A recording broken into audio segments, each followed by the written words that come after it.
জ্বালানি সংকট মোকাবেলায় বিরোধী দলীয় নেতার আহ্বানে সাড়া দিয়ে ১০ সদস্যের একটি কমিটি গঠন করার ঘোষণা দিয়েছেন প্রধানমন্ত্রী তারেক রহমান। কমিটির সভাপতি করা হয়েছে বিদ্যুৎ ও জ্বালানি মন্ত্রী ইকবাল হাসান মাহমুদ টুকুকে।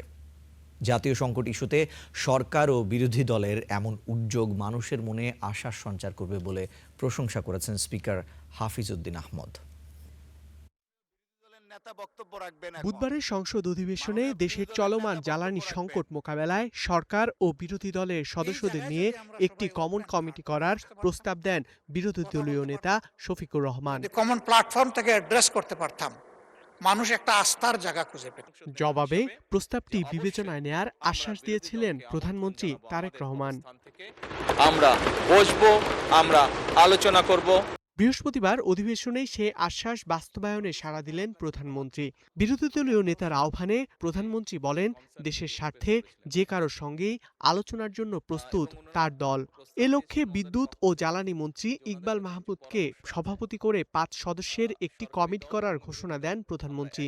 বাকি সদস্যদের নাম প্রস্তাবের জন্য বিরোধী দলের প্রতি আহ্বান জানান তিনি। বাংলাদেশ জাতীয়তাবাদী দল সকল সময় দেশের স্বার্থে, দেশের মানুষের স্বার্থে যে কোনো আলোচনা যে কারোর সাথে করতে প্রস্তুত রয়েছে। আমাদের পক্ষ থেকে ৫ সদস্যের একটি কমিটি গঠন করছি। আমি আপনার মাধ্যমে বিরোধী দলীয় নেতা এবং বিরোধী দলকে অনুরোধ করব, ওনারাও যদি ৫ জনের নাম দেন তাহলে এই ১০ জন ব্যক্তি বসে এই বিষয়গুলোর উপর আলোচনা করতে পারে। আমাদের পক্ষ থেকে এখানে মাননীয় জ্বালানি মন্ত্রী জনাব ইকবাল মাহমুদ টুকু, প্রতিমন্ত্রী জনাব অমিত এবং মাননীয় সংসদ সদস্য এবি মাশরাফ উদ্দিন নিজাম, লক্ষ্মীপুর ৪, মাইনুল ইসলাম শান্ত, খান শান্ত, মানিকগঞ্জ ২, মিয়া নুরুদ্দিন অপু, শরীয়তপুর ৩, এই ৫ জনকে আমরা প্রস্তাবনা করছি। জাতীয় স্বার্থে প্রধানমন্ত্রীর এ উদ্যোগকে স্বাগত জানান বিরোধী দলীয় নেতা। মাননীয় প্রধানমন্ত্রীকেও ধন্যবাদ বিষয়টাকে ইতিবাচকভাবে নেওয়ার জন্য।